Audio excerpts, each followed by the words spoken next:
म्हणजे रामदास कांबळे यांनी शिवसेनेमध्ये येण्याचं कारण स्वतः सांगितलं। त्यांना विश्वास आहे की गेले 2.5 वर्ष मागच्या काळामध्ये मी जेव्हा मुख्यमंत्री होतो तेव्हा या मुंबईमध्ये महाराष्ट्रामध्ये जे काम झालं विकासाचं आणि विकासाच्या कामामुळे त्यांना विश्वास आहे की जर विकास करायचा असेल तर मग शिवसेनेमध्ये आपण लोकांसाठी, लोकांच्या विकासासाठी, वार्डाच्या विकासासाठी शिवसेनेसोबत या ठिकाणी येण्याचा त्यांनी निर्णय घेतला।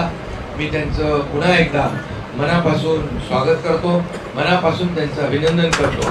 कुठे काही अटी शर्ती न ठेवता त्यांनी या ठिकाणी त्यांच्या कामांची यादी देखील वाचून दाखवलेली आहे आणि बरीचशी कामं जी आहेत ती कामं माझ्या अखत्यारीतच येत आहेत। म्हणजे माडा आणि सारे मध्ये पालकमंत्री पण आपण आणि पालकमंत्री देखील त्यांनी सगळं बघून आले, अभ्यास करून आले। खरं आहे, म्हणजे खरं म्हणजे लोकप्रतिनिधी नगरसेवक कसा असावा तर त्याचं उदाहरण आहे रामदास कांबळे। त्यांनी बाबा झटकेपट निर्णय घेतला नाही, तो माझ्या वार्डातल्या लोकांना न्याय कसा मिळेल, कुठले कुठले विषय कोणाशी निगडीत आहेत याचा सगळा अभ्यास केला। आणि आपल्याला सगळ्यांना माहीत आहे आणि त्यांनाही माहीत आहे की एकदा आपण निर्णय घेतला, एकदा शब्द दिला की तो शब्द पूर्ण करण्याचं काम आपण करतो। बाळासाहेबांनी, दिघे साहेबांनी आपल्याला तेच शिकवलेलं आहे, 80% समाजकारण, 20% राजकारण। त्यामुळे खऱ्या अर्थाने आज गेले 20 वर्ष ज्यांची सत्ता मुंबई महापालिकेमध्ये होती त्यांनी मुंबईमध्ये जे काही केलं ते आपल्या समोर आहे। मी त्याचं काही उहापोह करू इच्छित नाही, परंतु मी एवढंच सांगेन, मी जेव्हा मुख्यमंत्री झालो त्यावेळेस सगळ्यात पहिलं मी काम केलं की मुंबईचे सर्व रस्ते खड्डे मुक्त झाले पाहिजे, खड्डे मुक्त मुंबई हे आम्ही संकल्प घेतला। आणि आता 2 फेजमध्ये मुंबईचे सगळे रस्ते आपण कॉन्क्रीटचे करतोय। एक टप्पा जवळजवळ पूर्ण होतोय, दुसरा टप्पा जवळजवळ पुढच्या 1 ते 1.5 वर्षामध्ये कंप्लीट होईल आणि मुंबईमध्ये तुम्हाला खड्डे शोधावा लागेल, हा विश्वास या ठिकाणी तुम्हाला मी देऊ इच्छितो। मुंबईमध्ये आपण कोस्टल रोड जो सुरू झाला त्याला गती देण्याचं काम केलं। आज मुंबईतले अटल सेतू रस्ता आपण पाहिला, कोस्टल रोड पाहिला, मुंबईतले कॉन्क्रीटचे रस्ते पाहिले, मुंबईमध्ये मेट्रोला स्टे दिला होता, कारशेडला स्टे दिला होता, तो आपण हटवला। मुंबईतलं मेट्रोचं नेटवर्क सुरू झालं, मुंबई मेट्रो 3 बंद होती ती सुरू केली। असे अनेक कामं आपण मुंबईमध्ये केले।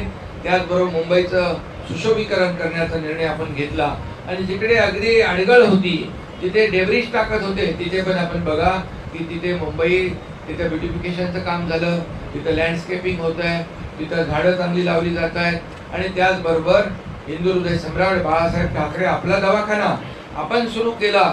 जेव्हा मुख्यमंत्री झाल्यानंतर मला आठवत आहे, अगोदर आम्ही 50 दवाखाने इथे ठाण्यात सुरू केले आणि मुंबईमध्ये त्यावेळेस तत्कालीन आयुक्त चहल यांना सांगितलं आणि ते काम सुरू झालं। तुमच्याकडे आहे बाळासाहेब ठाकरे आपला दवाखाना, आणि म्हणून मुंबईमध्ये जवळपास 250-300 बाळासाहेब ठाकरे आपला दवाखाना देखील सुरू केला। घराच्या जवळ लोकांना हॉस्पिटलमध्ये जाण्याची गरज लागू नये म्हणून ते आपण केलं। आता त्यासाठी जे तपासण्या करायच्या आहेत त्यासाठी देखील 1600 कोटी रुपयाची तरतूद या बजेटमध्ये मी मुंबई महापालिकेच्या आयुक्तांना करायला सांगितली, 1600 कोटीची, आणि ती देखील केलेली आहे। त्यामुळे आता बाळासाहेब ठाकरे आपल्या दवाखान्यामध्ये सगळ्या प्रकारच्या टेस्ट, तपासण्या विनामूल्य होणार आहेत। आणि म्हणून त्याचबरोबर मुंबई महापालिकेच्या हॉस्पिटलमध्ये औषधं जी आहे ती काही न परवडणारी औषधं होती सर्वसामान्य लोकांना, त्या ठिकाणी 0 प्रिस्क्रिप्शन देखील औषधं देखील देण्याचा निर्णय आपण घेतला।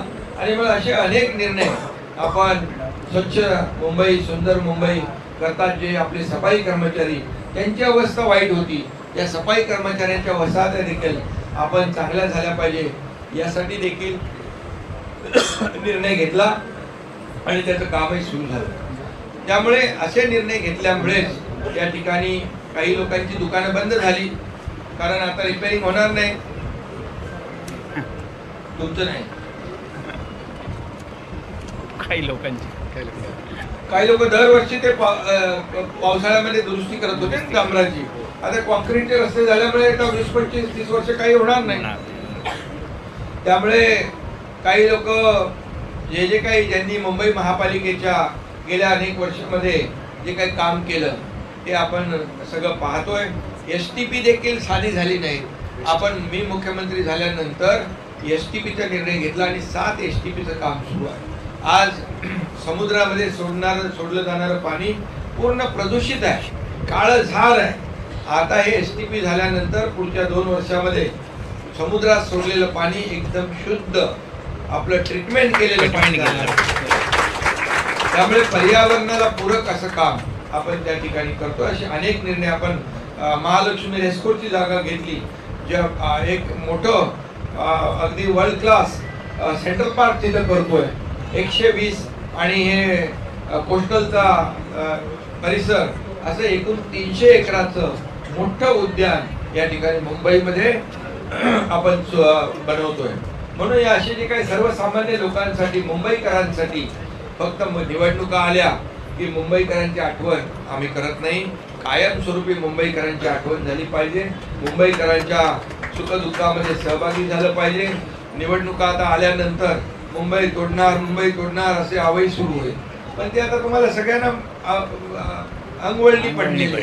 आणि तर मी आपल्याला एवढंच सांगतो, कुणी काही बोललं, कुणाच्याही 7 पिढ्या खाली आल्या तरी सुद्धा कुणाचाही बाप मुंबई महाराष्ट्रापासून मुंबई आहे. मुंबई आर्थिक राजधानी आहे आणि मग आर्थिक राजधानीचं वैभव काय असलं पाहिजे हे आपण पाहिलं पाहिजे. आणि म्हणून काही लोक जे कोविडमध्ये देखील ज्यांनी काय कशी कामं केली, खिचडीमध्ये, कोविड सेंटरमध्ये, मी आता त्याच्यात जात नाही, परंतु हे जे काय आपल्या समोर आहे. आणि म्हणून मुंबईला सोन्याची अंडी देणारी कोंबडी काही लोक समजत होते. त्यांचा जो काही या सर्व निवडणुकांमध्ये लोकांनी त्यांना त्यांची जागा दाखवली. आता मी रामदास एवढंच सांगतो की आपल्याला काम करायचं, लोकाभिमुख कल्याणकारी योजना राबवायच्या, तुमच्या वार्डातले सगळे विषय आपल्याला सोडवायचे आहेत. आणि म्हणून ते सगळे आपल्या विश्वासाने आलेले आहेत. आणि म्हणून जो विश्वास तुम्ही दाखवलाय तो सार्थ करण्याचं काम या ठिकाणी शिवसेना करेल. मी स्वतः आपल्या पाठीशी आहे. आणि तुम्हाला माहित आहे, मी एकदा ठरवलं की ते बरोबर करून टाकतो.